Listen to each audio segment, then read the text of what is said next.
Signing on and signing autographs. Lukas Pöstlberger had the cut of a man in total control at the start of Stage 7 in Ballinamoor. But if he watched yesterday's stage report, he would have heard Eugene Moriarty warn that the Ross always hands out a shock or two.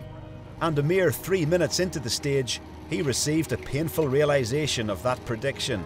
Flat out on a slight downhill, a crash brought him down. He needed a bike change, and preferably a shoulder change. His team were seriously concerned that he had broken a collarbone, but in serious pain, he got back on to defend the yellow jersey.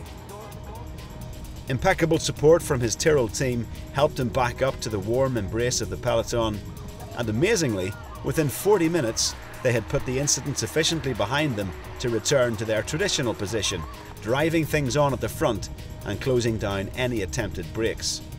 Martin Irvine was one of those trying to get away.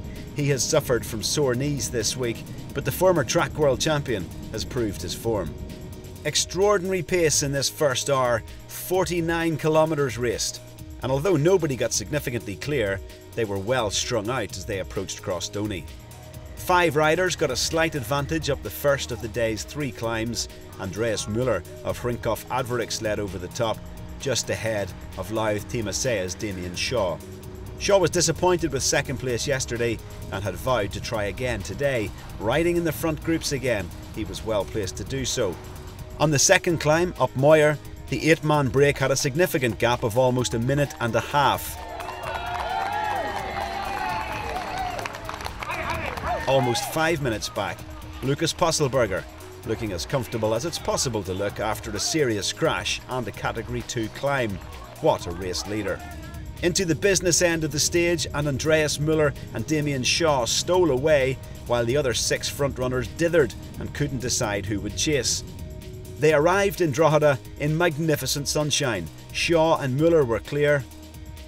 They turned into a second consecutive uphill finish, this one longer than Ballinamoor yesterday, and Shaw just ran out of gas. Müller proved too strong and stretched clear through a fantastic crowd. Just 3 days ago, his team leader lost a stage win by taking a wrong turn at the wrong time, so this one was doubly important, and boy was Müller pleased. The whole week our running gag was with the left and right, because Clemens missed the left and right, 200 meters to the finish, and today nearly the same, was what, 150 to go. So the last 10K is no joking, I was thinking right turn, right turn, right turn. And I get it, yeah. Tell me, Damien Shaw, he came second, you 2 attacked out the road, but it was a very fast run-in. He did a really hard move, and I had really hard to work to get him. And when I nearly had him, then I saw the Monmong 2 here at the finish line. I didn't expect it, but I saw we had a gap, and now I am a better sprinter, but he was really, really strong. Disappointment for Damien Shaw again, but second on consecutive stages is a fantastic effort. I had to save myself for 2 or 3K and just give it one big go with a K to go, and just ran out of steam, what, 200 metres down the street. But I mean, second place back-to-back on stages of the Ross. I can't remember when last that happened. It's a great credit to yourself and the team. Yeah, it's brilliant for the team now. It's just a shame I couldn't finish it off with just that one extra step. So Müller took it, ahead of Shaw and Aurélien Daniel of Team Pai de Dinan.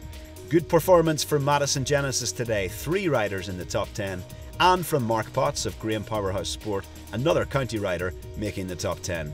Lukas Pöstlberger, meanwhile, was sufficiently injured to be excused from giving a sample at the end of the race to go straight to hospital. He refused. Instead, he made the jersey presentation and followed that up with a Turbo Trainer warm-down back at his hotel. Clearly, he has both the skill and the will to be this year's winner. After that courageous ride through the pain barrier, he retained his advantage at the top of GC, still 1 minute and 5 seconds over Josh Edmondson and 2:19 over Ryan Mullen. Ian Richardson hangs on to the top 10 and is the highest placed county rider. The final stage is the shortest of this year's An Post Ross, 132.6 kilometres. It begins in Drogheda and will finish with 3 laps of a 13.7 kilometre circuit of Skerries. Race starts from the An Post office an hour later than normal at midday.